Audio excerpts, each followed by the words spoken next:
Let's catch up now with the Shadow Housing Minister, Michael Sukkar, who joins us live from Melbourne. Thanks for joining us, Michael. Very keen to speak to you because Albo's cack-handed real estate investments has delivered a bit of a gift for the opposition, throwing the housing crisis right into the front and centre of the political debate. But what can you do? What would the coalition do in government to ease the housing crisis?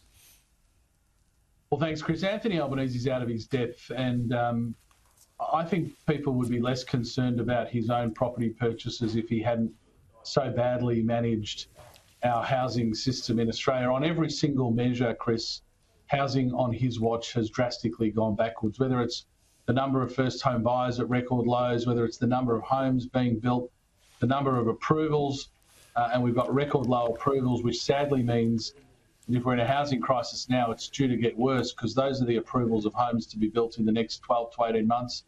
Meanwhile, whilst building fewer homes and having fewer first home buyers, he's ramped up migration to huge levels, more than 1 million people in 2 years. So we made very clear what we would do. We'll have much more to say before the election, but we will reduce migration, free up more than 100,000 homes for Australians. Peter Dutton made that clear in his budget in reply speech. We'll allow first home buyers to access up to $50,000 of their super to help with them with the deposit hurdle. And we'll have a big focus on home ownership. You don't hear anything out of this government on home ownership. They've waved the white flag on home ownership. And we will have a single-minded focus on ensuring that the next generation of Australians are able to buy their own home.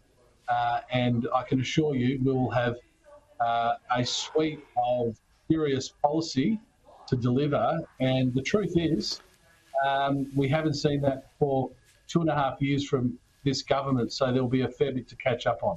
Yeah, that's a big difference, right? I mean, you can focus on trying to make more housing available, encourage people, help them get into buying their own home. Labor's plan is about government investment in social housing, more government money sort of subsidising developers to build social housing and even subsidising taking part ownership of people's houses with them. Let's listen to their minister to describe this. She seems to think it's bold. Have a look.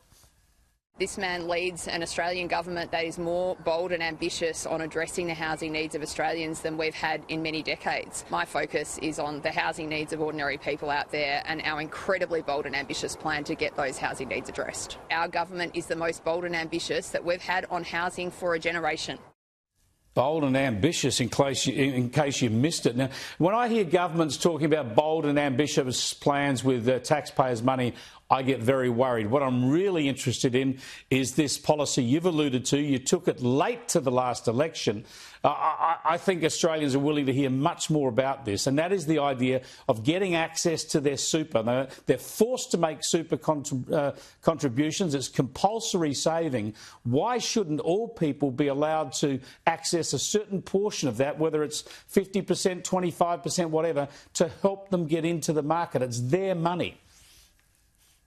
Well, Chris, the only people that argue against it are people who believe that that money belongs to the super funds. And we're very different in the coalition. We think that money belongs to Australians. It's their hard-earned money that's put into super. It was my policy as Housing Minister before the last election. Admittedly, we announced it quite late in the campaign to allow first-home buyers access to up to $50,000 of their own super to put towards a deposit.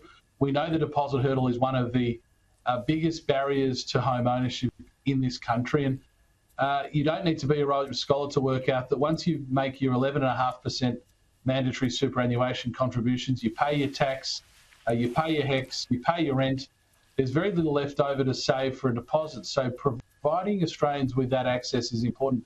And one key feature of the Super for Housing program that Peter Dutton has reaffirmed is we will require people to put that money back in once they sell that home. And the average first home buyer holds a property for 7 years. So they'll need to put that money back into their super at the end, which basically means you get the best of both worlds. You get the use of that money when you need it for a deposit, but you also continue to grow your superannuation balance. The big difference being when you get to the end of your working life, Chris, not only do you have a healthy super balance, but you actually own your own home. Because if you enter retirement not owning your own home, we know that your retirement outcomes are infinitely worse. It's such good policy. It makes so much sense. It helps people get into the housing market with their own money. It doesn't cost the government money, and all power to your arm. We'll keep talking about other ways to fight the housing crisis in the months ahead. Thanks for joining us, Michael Sukkar.